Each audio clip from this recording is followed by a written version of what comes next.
Hi எல்லாருக்கும் வணக்கம். என் சேனலை சப்ஸ்கிரைப் பண்ணவங்க எல்லாருக்குமே ரொம்ப ரொம்ப நன்றி. தொடர்ந்து என் சேனலுக்கு ஆதரவு கொடுங்க. சப்ஸ்கிரைப் பண்ணாதவங்க தயவு செய்து சப்ஸ்கிரைப் பண்ணுங்க. இப்போ வாங்க வீடியோக்குள்ள போலாம். இன்னைக்கு புரட்டாசி முதல் சனிக்கிழமை. இன்னைக்கு வந்து பார்த்தீங்கன்னா வாசல்ல மங்களகரமாக கோலம் போட்டாச்சு. காலையில் முதல் ஷார்ட்ஸ் வந்து பார்த்தீங்கன்னா பெருமாளோட பாதம் தான் நான் போட்டிருந்தேன், திருவடியை. அதனாலயோ என்னமோ தெரில, அந்த சடாரியை பற்றி சொன்னதுனால எனக்கு அதுவே மைண்டு ஃபுல்லாக ஓடிட்டு இருந்ததுனால அதையே நான் வந்து வாசலில் வந்து கோலமாக போட்டுட்டேன். சங்கு சக்கரம் அதுக்கப்புறம் சடாரி வந்து நான் வந்து நிலைவாசலில் வந்து கோலம் போட்டுட்டு, அது மேலே போன வாரம் நான் சொன்ன அந்த புரட்டாசி 1 அன்னைக்கு நான் விளக்கேற்றிருந்தேன் இல்லையா, அதே மாதிரி ஒரு பானையில் பச்சை கற்பூரம் மஞ்சத்தூள் இதெல்லாம் போட்டுட்டு, அதுக்கப்புறம் துளசி போட்டு அது மேலே வந்து குபேர விளக்கு. அதுக்கப்புறம் இன்னைக்கு பார்த்தீங்கன்னா நம்ம விநாயகருக்கும் ஸ்பெஷலான நாள் தான். சங்கடகர சதுர்த்தி. நம்ம சங்கடங்கள்லாம் தீர்க்கறதுக்கு பெருமாளும் விநாயகரும் ஒரே நாளில் சனிக்கிழமை அதுமா வந்திருக்காங்க. ரொம்ப ரொம்ப சந்தோஷமா அவங்களுக்கும் வந்து வரவேற்புக்கு தந்தாச்சு. விநாயகருக்கும் வந்து பார்த்தீங்கன்னா இன்னைக்கு வெள்ளருக்கும் அதே மாதிரி ஊமத்தங்காய் பற்றி ஏற்கனவே சொல்லியிருக்கேன், தீபம் பற்றி. அதே மாதிரி ஊமத்தம்பூவும் வந்து பார்த்தீங்கன்னா நம்ம 3 வாரம் திங்கக்கிழமை விநாயகருக்கு சாற்றிட்டு நம்ம வந்து வேண்டுதலை வச்சோம்னா கண்டிப்பாக நிறைவேறும்னு சொல்கிறாங்க. இன்னைக்கு ஊமத்தம்பூ எனக்கு கிடைச்சிச்சனால நான் வந்து சங்கடகர சதுர்த்தினால விநாயகருக்கு வச்சேன். அதே மாதிரி வெள்ளருக்கு பற்றி நான் சங்கடகர விநாயகர் சதுர்த்தி அன்னைக்கு ஒரு வீடியோ போட்டிருப்பேன். அந்த வெள்ளருக்கு வைக்கிறதுனால எவ்வளோ ஒரு பலன் நமக்கு கிடைக்க போகுது அப்படிங்கிறதையும் நான் சொல்லியிருக்கேன். அந்த வீடியோ டிஸ்கிரிப்ஷனில் தரேன், கண்டிப்பாக வந்து பாருங்கள். அதுக்கப்புறம் இன்னைக்கு பெருமாளுக்கு உகந்த நம்ம மாவிளக்கும் போட போகிறோம். இன்னைக்கு மாவிளக்கு வந்து நான் விநாயகர் சதுர்த்தி கொழுக்கட்டைக்கு ஆட்டின மாவு வந்து இருந்துச்சு, பச்சரிசி மாவு. அதோட வெல்லம் சேர்த்து நான் வந்து நல்லா நெய் விட்டு நல்லா பிசைஞ்சு, அந்த நம்ம கை சூட்லேயே வந்து பிசையணும். இல்லை ரொம்ப வெல்லம் சேர்த்தோனாலும் அது வந்து பார்த்திங்கன்னா ரொம்ப மெல்ட் ஆயிரும். ஸோ அதனால் வந்து பார்த்திங்கன்னா நல்லா வந்து மாவிளக்கு வந்து எனக்கு உடையாமல் உருகாமல் கரெக்டாக வந்து அப்படியே வந்து விளக்கு வந்து நின்றுச்சு. எனக்கு ரொம்ப சந்தோஷமாக இருந்துச்சு. விளக்கு கொஞ்சம் சின்னதாக பெருசுமாக இருந்தாலுமே எனக்கு ரொம்ப பிடிச்சிருந்துச்சு. அப்புறம் வந்து வாழை இலையில வந்து அந்த மாவிளக்கை வந்து போட்டாச்சு. இந்த மாவிளக்குமே வந்து பார்த்திங்கன்னா பெருமாளுக்கு ரொம்ப ரொம்ப உகந்தது. அதுவும் திருமணம் ஆகாதவங்க கண்டிப்பாக பெருமாளுக்கு நீங்கள் இந்த மாவிளக்கு போட்டு ஏற்றும் போது கண்டிப்பாக நமக்கு திருமண தடை நீங்கி சீக்கிரமாக வந்து மாங்கல்ய பாக்கியம் வந்து கிடைக்குங்கிறது ஐதீகம். அதனால் எந்தாவது ஒரு வாரத்தில் கண்டிப்பாக வந்து மாவிளக்கு போடுங்க பெருமாளுக்கு. அது ரொம்ப ரொம்ப பிடிக்கும் பெருமாளுக்கு. அதுக்கப்புறம் அதில் நெய் தான் விடணும், எண்ணெய் விடக்கூடாது.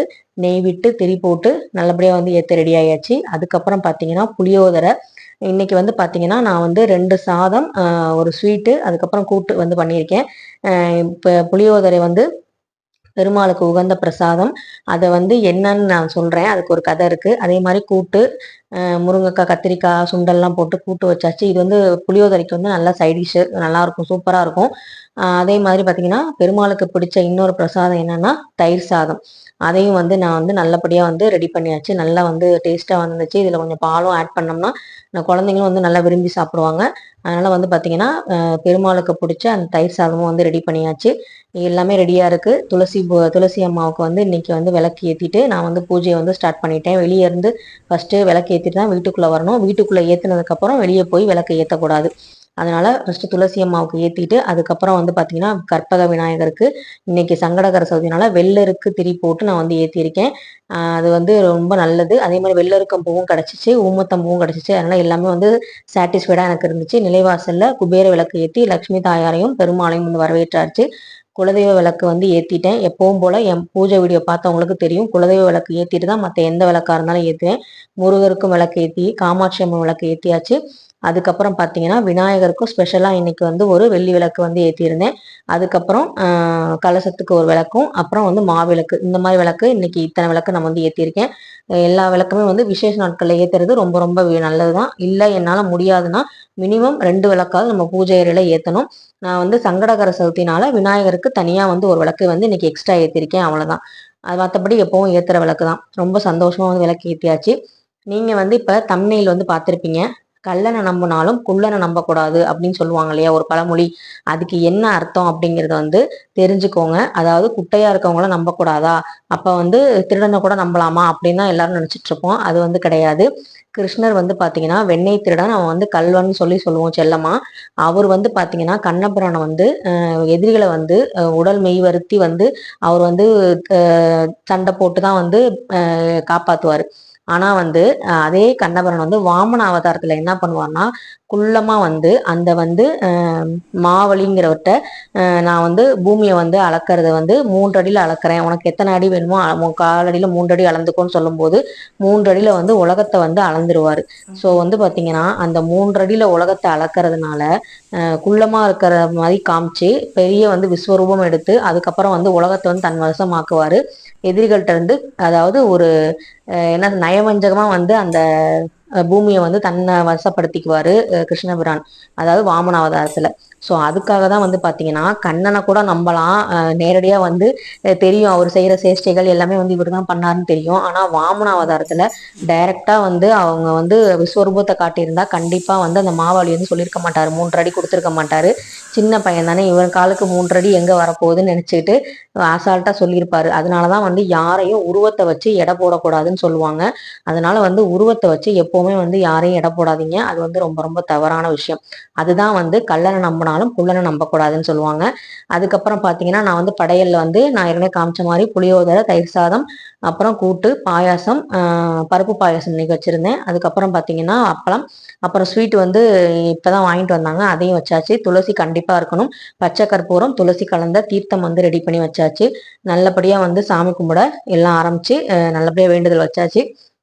நீங்க வந்து 3வது வாரம் வந்து நான் வந்து தளிகை போடுவேன். உங்களுக்கு வந்து இந்த வாரமும் போடலாம், இல்ல வந்து அடுத்த வாரம் உங்களுக்கு எப்போ ஒத்து வருதோ, இல்ல கடைசி வாரம் போடுறதுனாலும் போடலாம். தளிகை போடும்போது ஒரு 5 வகையான சாப்பாடு, அதுக்கப்புறம் வந்து கூட்டு, இந்த சுண்டல், இது மாதிரிலாம் விஷயங்கள் இருந்தாதான் அந்த தளிகை போடும்போது அந்த முகம் வரையறதுக்கு சரியா இருக்கும். அப்போ ஒரு 5-6 ஐட்டம் நம்ம பண்ற மாதிரி இருக்கும். அதையும் பத்தின வீடியோ நான் வந்து உங்களுக்கு கண்டிப்பா தரேன். நான் வந்து தளிகை போடுவேன், ஆனா ஃபர்ஸ்ட் வாரம் போட மாட்டேன். ஃபர்ஸ்ட் வாரம் செகண்ட் வாரம்லாம் அந்த வெரைட்டி ரைஸ்ல பெருமாளுக்கு பிடிச்ச ஏதாவது ஒரு பிரசாதம் வந்து பண்ணிடுவேன். மொத வந்து ஏன் புளியோதரை பண்ணேன் அப்படின்னா, அதுக்கும் ஒரு கதை இருக்குன்னு சொன்னேன் இல்லையா. லக்ஷ்மி தாயார் வந்து பாத்தீங்கன்னா பார்க்கடல்ல இருந்து வரும்போது லக்ஷ்மி தாயார் வரும்போது அவங்களுக்கு விதவிதமான இனிப்புகள் கொடுத்து வந்து பக்தர்கள் வந்து எல்லாருமே தேவர்கள் எல்லாமே கொண்டாடி இது பண்ணாங்க. ஆனா அவலட்சுமிங்கிறவங்க, அதாவது லட்சுமியோட அக்கான்னு சொல்லுவாங்க, சகோதரின்னு சொல்லுவாங்க இல்லையா, அவங்க வந்து அதாவது ஸ்ரீதேவி மூதேவின்னு சொல்லுவாங்க பாத்தீங்களா, அவங்க வந்து பாத்தீங்கன்னா ரொம்ப வருத்தப்படுவாங்க. ஏன் வந்து என்னைய வந்து நான் இல்லாம இருந்தாதானே நீ வர முடியும், அதாவது தத்ரியம் இல்லாம இருந்தாதான் லட்சுமி தாயார் நம்ம வீட்டுல இருக்க முடியும், அப்ப எனக்கு வந்து ஏன் முக்கியத்துவம் கொடுக்க மாட்டேங்கிறாங்க அப்படின்னு சொல்லி அந்த அவலட்சுமி தாயார் வந்து ரொம்ப வந்து வருத்தப்பட்டாங்க. ஸோ வந்து அப்ப வந்து பெருமாள் என்ன சொன்னாருன்னா, இந்த உனக்கு வந்து பிரசாதம் வந்து இந்த புளிப்பு சுவையுடைய, அதாவது லட்சுமி தாயாருக்கு எல்லாமே இனிப்பு தான் பிடிக்கும், இந்த அவலட்சுமி தாயாருக்கு பிடிச்ச அந்த புளிப்பு சுவையுடைய அந்த பிரசாதத்தை வந்து புளியோதரை வந்து வச்சாங்க. அந்த புளியோதரை வச்சுட்டு அவங்க சந்தோஷமா சாப்பிட்டுட்டு போயிடுவாங்க. அதுக்கப்புறம் லட்சுமி தாயார் வந்து நம்ம வீட்டுக்கு வந்துருவாங்க. அப்படிங்கிறதுக்காக தான் எல்லா ஒரு விசேஷத்துலையும் புளியோதரை, அதாவது புளிப்பு சுவையுடைய அந்த புளியோதரையை வந்து நம்ம வந்து செய்யறோம். அதாவது அவலட்சுமிக்காக செய்யற பிரசாதம் தான் அது.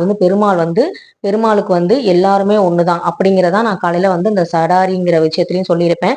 சங்கு சக்கரம் எப்படியோ ஒசந்ததோ அதே மாதிரி அவரோட பாதகையும் அதே மதிப்புடையதாங்கிறத உணர வச்சவர் பெருமாள்.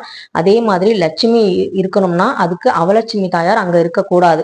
அவங்களுக்கு பிடிச்ச விஷயங்களை அவங்க நம்ம வைக்கும் போது அவங்க அதை சாப்பிட்டுட்டு போயிடுவாங்க அப்படிங்கறதுதான் ஐதீகம்.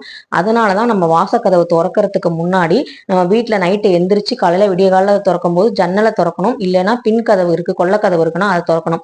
அப்பதான் நம்ம வீட்டுல இருக்க கெட்ட சக்திகள், அதாவது துர்தேவதைகள்லாம் வெளியே போனதுக்கு அப்புறம் அதை சாத்தினதுக்கு அப்புறம் தான் நம்ம முன்வாசல் கதவை திறந்து லட்சுமி தாயாரை வரவேற்கணும். அவங்க போனாதான் இவங்க வருவாங்க அப்படிங்கிறதுக்காக தான் இந்த புளியோதரைங்கிற விஷயமே நம்ம வந்து வச்சது. இன்னொரு விஷயம் என்னன்னா, அப்பெல்லாம் வந்து பாத்தீங்கன்னா கட்டு சோறுன்னு கட்டிட்டு நம்ம ஏழுமலையான பார்க்க போறவங்க வந்து பாத்தீங்கன்னா இந்த புளியோதரையை வந்து தான் எடுத்துட்டு போக முடியும். ஏன்னா 2 நாள் 3 நாள் இந்த புளி வந்து கெடாம இருக்கும். அதனால வந்து பாத்தீங்கன்னா புளியோதரை வந்து கெட்டு போகாது உடனே அப்படிங்கறனால ரொம்ப வந்து தூரமா செல்றவங்க எல்லாமே கட்டு சோறா வந்து புளியோதரை தான் எடுத்துட்டு போவாங்க. இன்னமும் பாத்தீங்கன்னா டிராவல் டைம்ல பாத்தீங்கன்னா புளிசோறும் அந்த லெமன் சாதம் இந்த மாதிரி புளிப்புச்சுவட பொருள் தான் நம்ம எடுத்துட்டு போவோம். அதனாலதான் வந்து புளியோதரை வந்து பெருமாளுக்கு பிரசாதமா வந்து வைக்கப்படுறோம். இதையும் வந்து தெரிஞ்சுக்கோங்க. அப்ப இன்னைக்கு 2 விஷயம் தெரிஞ்சுக்கிட்டீங்க. கல்லனை நம்பினாலும் குள்ளனை நம்ப கூடாதுன்னு ஏன் சொன்னாங்கன்னா உருவத்தை வச்சு இல்ல, அவரோட அவதாரத்தை வச்சு சொன்னது. அதே மாதிரி உருவத்தை வச்சு யாரையும் எடை போடக்கூடாதுங்கிறதுக்காக சொன்ன விஷயம் அது. ஆனா நம்ம உருவக்கேலி செய்யறதுக்கு அதை தான் நம்ம பயன்படுத்துறோம். அதனால இனிமே யாரையும் உருவக்கேலி செய்யாதீங்க. அது வாமனன் அவதாரங்கிறத தெரிஞ்சுக்கோங்க. அதே மாதிரி இந்த புளியோதரை வந்து எதுக்காக வந்து பெருமாளுக்கு பிரசாதமா வைக்கிறோம் அப்படிங்கிறதையும் தெரிஞ்சுக்கிட்டீங்க. இந்த வீடியோ வந்து உங்களுக்கு ரொம்ப பயனுள்ளதா இருக்கும். அதே மாதிரி பாத்தீங்கன்னா இப்ப நம்ம வந்து பிரசாதம் சாமி கும்பிட்டுட்டு இருக்கும் போதே காக்கா வந்து கத்திக்கிட்டு இருந்துச்சு. ஆனா வந்து பாத்தீங்கன்னா வெளியே வந்து பார்த்தா காக்காவே காணோம். நம்ம வந்து அவ்வளவு நேரம் கத்துச்சு, வெளியே வந்து பார்த்தா கெஞ்ச வேண்டியதா போச்சு. இன்னைக்கு ரொம்ப நம்மள வந்து கெஞ்ச வச்சுட்டாரு. பரவாயில்ல, இதுதான் வந்து நல்லது. உடனே வந்து சாப்பிட்றத விட நம்ம வீட்டை வந்து நல்லா உத்து பார்த்துட்டு கொஞ்ச நேரம் கழிச்சு அப்புறம் இலக்கிட்ட வந்து அதுக்கப்புறம் வந்து பொறுமையா தான் எடுக்கணும். அப்படி எடுக்கிறது ரொம்ப ரொம்ப நல்லது. எனக்கு வந்து இன்னைக்கு அப்படிதான் எடுத்தாங்க. அவங்க எடுத்ததுக்கு அப்புறம் தான் நாங்க வந்து சாப்பிட்டோம். ரொம்ப வந்து பிரசாதம் எல்லாமே எல்லாமே ரொம்ப நல்லா இருந்துச்சு. பாயாசம், புளியோதரை எல்லாமே டேஸ்ட் நல்லாவே இருந்துச்சு. முத தயிர் சாதம் தான் வந்து காக்கா வந்து எடுத்துச்சு. ரொம்ப சந்தோஷமா இருந்துச்சு. இப்படிதான் வந்து வேங்கடாஜலபதியை நாங்க வந்து வணங்கினோம். முதல் சனிக்கிழமை நல்லபடியா வந்து அமைஞ்சது.